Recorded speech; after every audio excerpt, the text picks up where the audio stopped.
O Grande Conflito. Capítulo 26. Restauração da Verdade. A obra da reforma do sábado a realizar-se nos últimos tempos acha-se predita na profecia de Isaías. Assim diz o Senhor: Mantende o juízo e fazei justiça, porque a minha salvação está prestes a vir e a minha justiça a manifestar-se.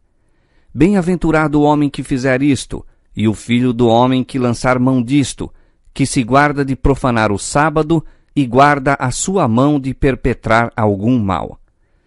Aos filhos dos estrangeiros que se chegarem ao Senhor para o servirem e para amarem o nome do Senhor, sendo deste modo servos seus, todos os que guardarem o sábado, não o profanando, e os que abraçarem o meu concerto, também os levarei ao meu santo monte e os festejarei na minha casa de oração. Isaías 56, verso 1, 2, 6 e 7. Estas palavras se aplicam à era cristã, como se vê pelo contexto. Assim diz o Senhor Jeová, que ajunta os dispersos de Israel. Ainda ajuntarei outros aos que já se lhe ajuntaram. Isaías 56, 8. Aqui está prefigurado o ajuntamento dos gentios pelo Evangelho. E sobre os que então honram o sábado, é pronunciada uma bênção. Desta arte, o dever relativo ao quarto mandamento estende-se através da crucifixão, ressurreição e ascensão de Cristo, até ao tempo em que os seus servos deveriam pregar a todas as nações as mensagens das alegres novas. O Senhor ordena pelo mesmo profeta: liga o testamento, sela a lei entre os meus discípulos. Isaías 8,16. O selo da lei de Deus se encontra no quarto mandamento. Unicamente este, entre todos os 10, apresenta não só o nome, mas o título do legislador. Declara ser ele o Criador dos céus e da terra e mostra, assim, o seu direito à reverência e culto acima de todos. Afora este preceito, nada há no Decálogo para mostrar por que autoridade a lei é dada. Quando o sábado foi mudado pelo poder papal, o selo foi tirado da lei. Os discípulos de Jesus são chamados para que o restabeleçam, exaltando o sábado do quarto mandamento à sua devida posição como monumento do Criador e sinal de sua autoridade. À lei e ao testemunho. Ao mesmo tempo em que são abundantes as doutrinas e teorias contraditórias entre si, a lei de Deus é a única regra infalível pela qual todas as opiniões, doutrinas e teorias devem ser provadas. Diz o profeta: se eles não falarem segundo esta palavra, nunca verão a alva. Isaías 8, 20. De novo é dada a ordem: clama em alta voz, não te detenhas, levanta tua voz como a trombeta e anuncia a meu povo a sua transgressão, e à casa de Jacó os seus pecados. Não é o mundo ímpio, mas são aqueles a quem o Senhor designa como meu povo, os que devem ser reprovados por suas transgressões. Declara ele ainda: todavia, me procuram cada dia, tomam prazer em saber os meus caminhos, como um povo que pratica a justiça e não deixa a ordenança do seu Deus. Isaías 58, 1 e 2.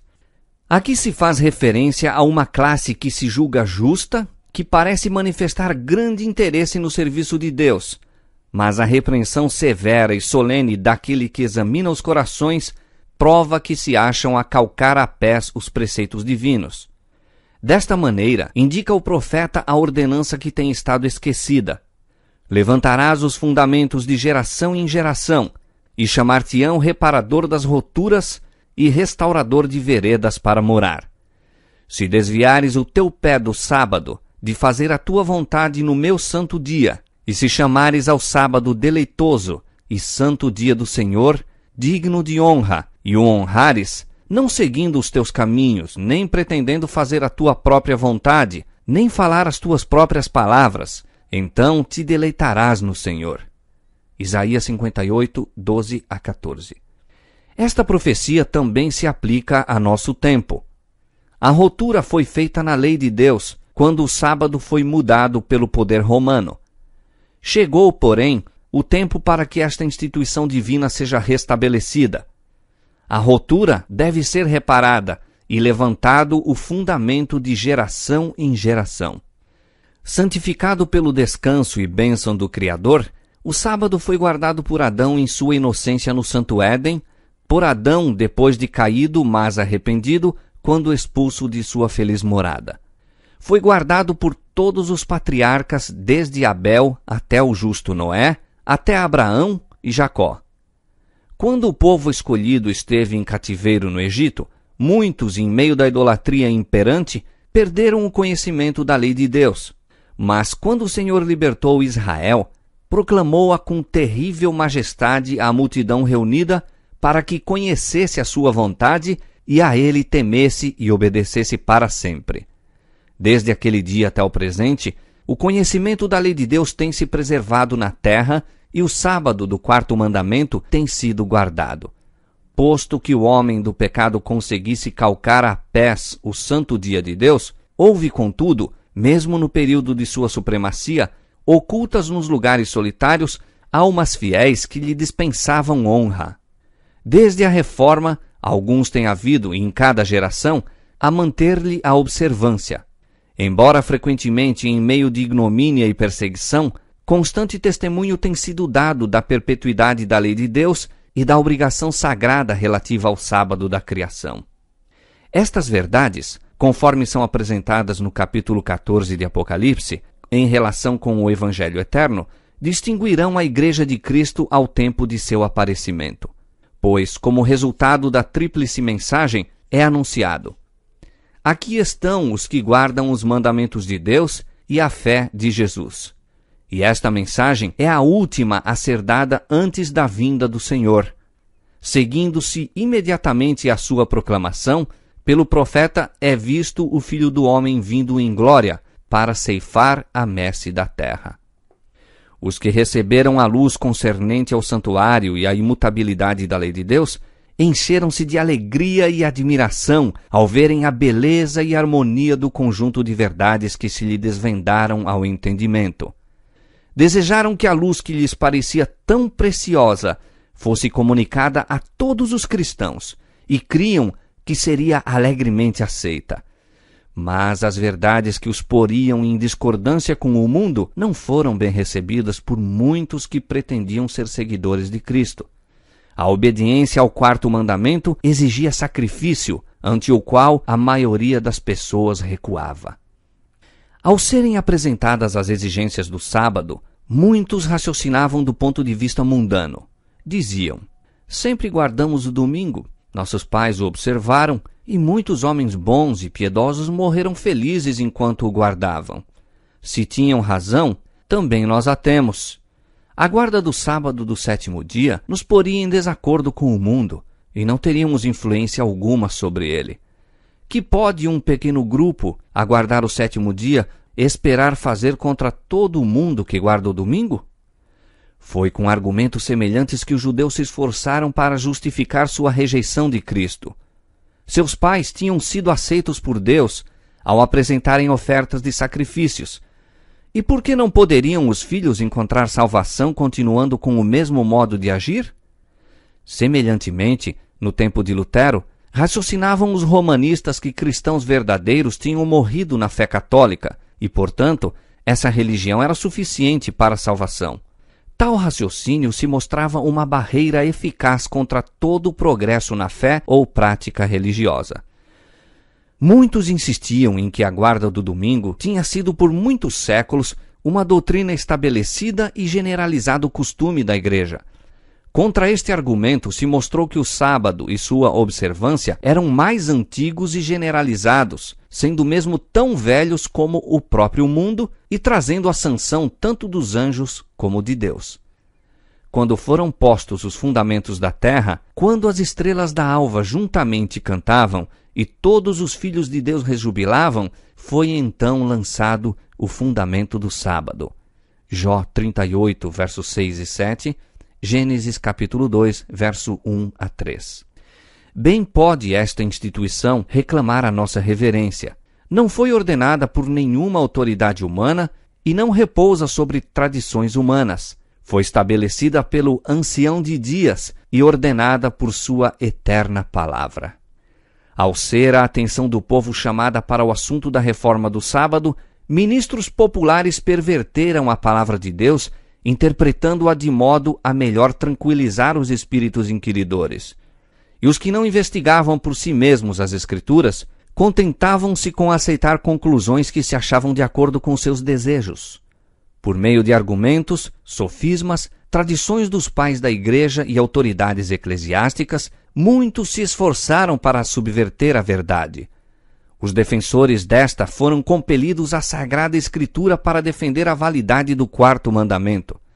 Homens humildes, armados unicamente com a palavra da verdade, resistiram aos ataques de homens de saber que, com surpresa e ira, perceberam a inanidade de seus eloquentes sofismas contra o raciocínio simples, direto, daqueles que eram versados nas Escrituras, ao invés de sê-lo nas sutilezas filosóficas.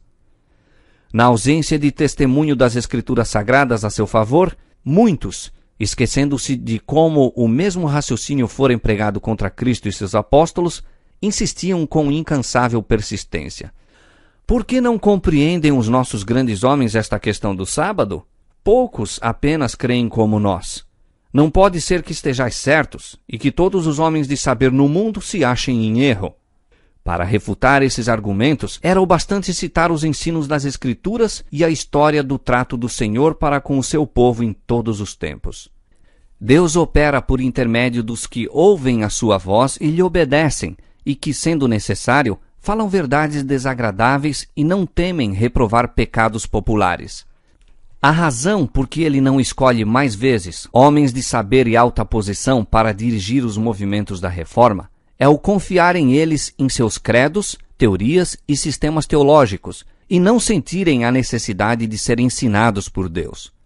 Unicamente os que têm ligação pessoal com a fonte da sabedoria são capazes de compreender ou explicar as Escrituras. Homens que têm pouca instrução colegial são por vezes chamados para anunciar a verdade, não porque sejam ignorantes, mas porque não são demasiado pretensiosos para ser por Deus ensinados. Aprendem na escola de Cristo, e sua humildade e obediência os torna grandes. Confiando-lhes o conhecimento de sua verdade, Deus lhes confere uma honra, em comparação com a qual as honras terrestres e a grandeza humana se reduzem à insignificância. A maioria dos adventistas rejeitaram as verdades atinentes ao santuário e à lei de Deus.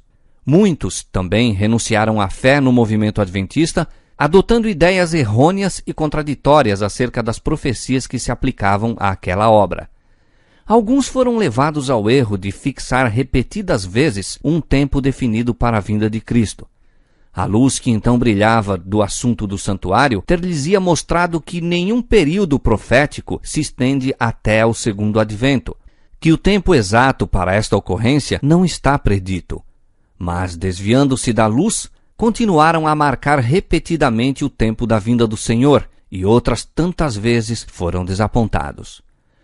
Quando a igreja de Tessalônica recebeu ideias errôneas no tocante à vinda de Cristo, o apóstolo Paulo aconselhou-a a provar cuidadosamente suas esperanças e expectativas pela palavra de Deus.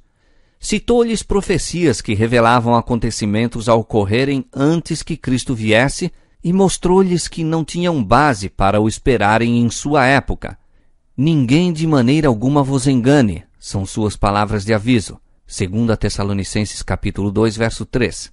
Se acariciassem expectativas destituídas da sanção das Escrituras, seriam levados a um modo errado de se conduzirem. O desapontamento os exporia à mofa dos incrédulos e correriam perigo de se entregar ao desânimo, sendo tentados a duvidar das verdades essenciais à salvação. A advertência do apóstolo aos Tessalonicenses contém uma lição importante aos que vivem nos últimos dias.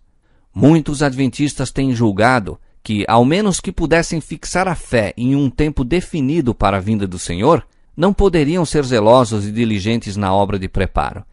Mas, como suas esperanças são reiteradas vezes suscitadas apenas para serem destruídas, sua fé sofre abalo tal que se lhes torna quase impossível se impressionarem com as grandes verdades da profecia. A pregação de um tempo definido para o juízo, na proclamação da primeira mensagem, foi ordenada por Deus. O cômputo dos períodos proféticos nos quais se baseava aquela mensagem, localizando o final dos 2.300 dias no outono de 1844, paira acima de qualquer contestação.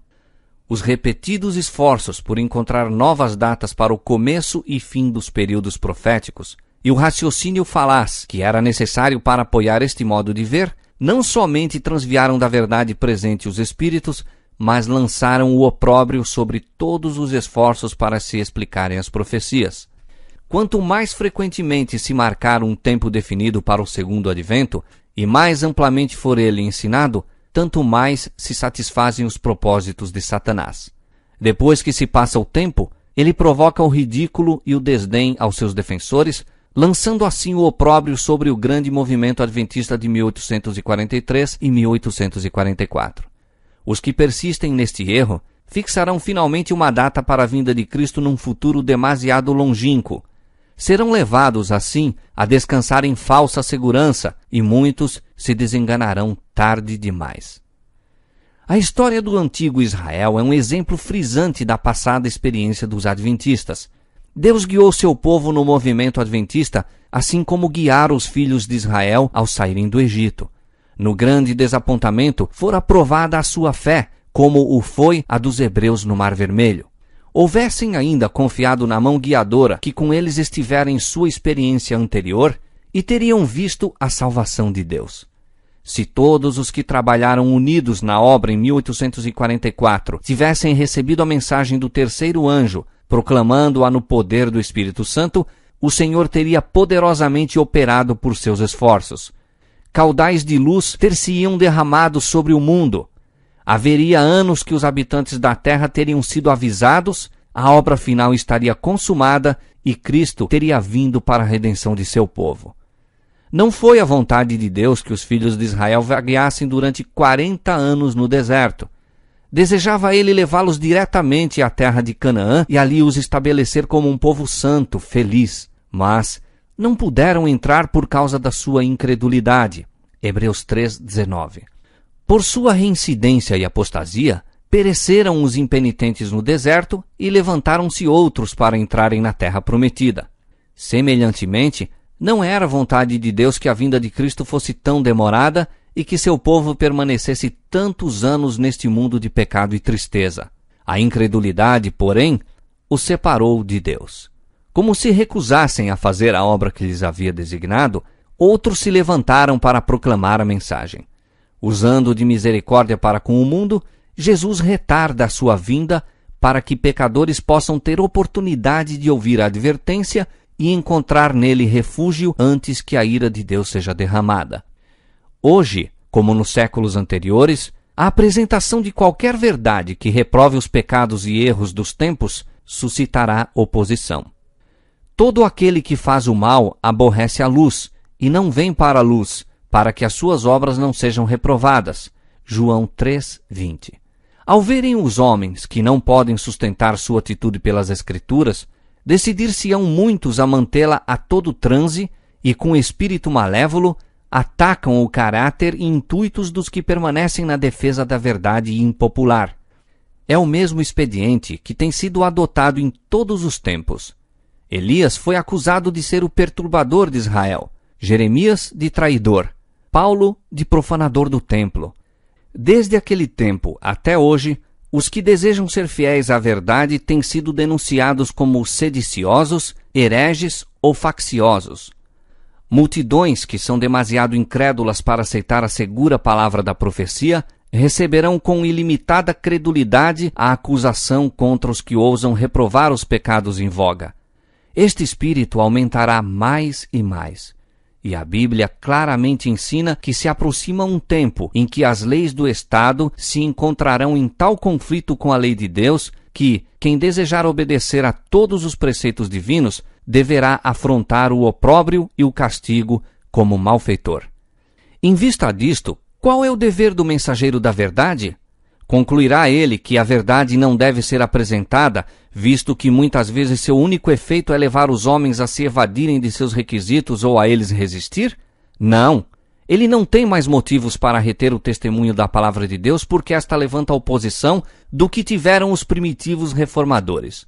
A confissão de fé feita pelos santos e mártires foi registrada para o benefício das gerações que se seguiram.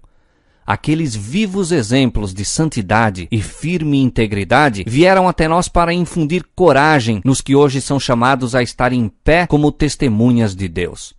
Receberam graça e verdade, não para si apenas, mas para que por seu intermédio o conhecimento de Deus pudesse iluminar a terra.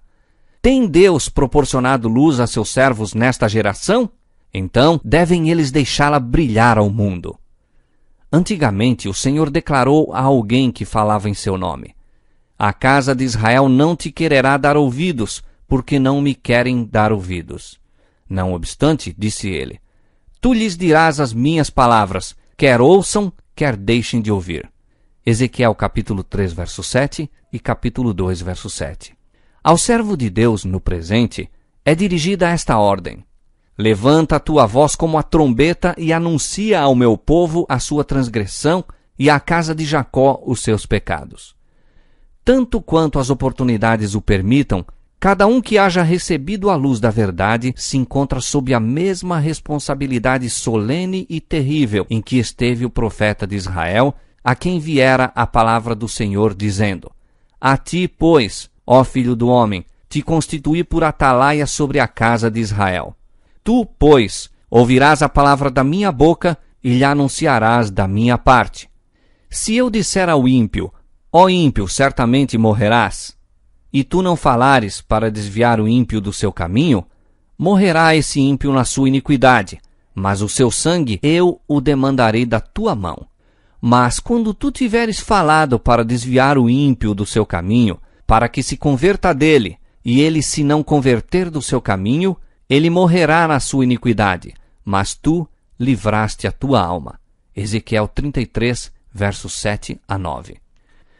O grande obstáculo, tanto para a aceitação como para a promulgação da verdade, é o fato de que isto implica incômodo e vitupério. Este é o único argumento contra a verdade que os seus defensores nunca puderam refutar. Mas isto não dissuade os verdadeiros seguidores de Cristo. Estes não esperam que a verdade se torne popular. Estando convictos do dever, aceitam deliberadamente a cruz, contando, juntamente com o apóstolo Paulo, que nossa leve e momentânea tribulação produz para nós um peso eterno de glória muito excelente, tendo como alguém da antiguidade por maiores riquezas o vitupério de Cristo do que os tesouros do Egito. 2 Coríntios 4:17 e Hebreus 11:26. Unicamente os que de coração se fazem servos do mundo, qualquer que seja a sua profissão religiosa, é que agem em matéria de religião por expedientes em vez de princípios. Devemos escolher o direito porque é direito, e com Deus deixar as consequências. A homens de princípio, fé e ousadia, deve o mundo as grandes reformas. Por tais homens tem de ser levada avante a obra de reforma para este tempo. Assim diz o Senhor: ouvi-me, vós que conheceis a justiça, vós, povo, em cujo coração está a minha lei. Não temais o opróbrio dos homens, nem vos turbeis pelas suas injúrias, porque a traça os roerá como a um vestido, e o bicho os comerá como a lã. Mas a minha justiça durará para sempre, e a minha salvação de geração em geração. Isaías 51, 7 e 8. Sempre, e a minha salvação de geração em geração. Isaías 51, 7 e 8.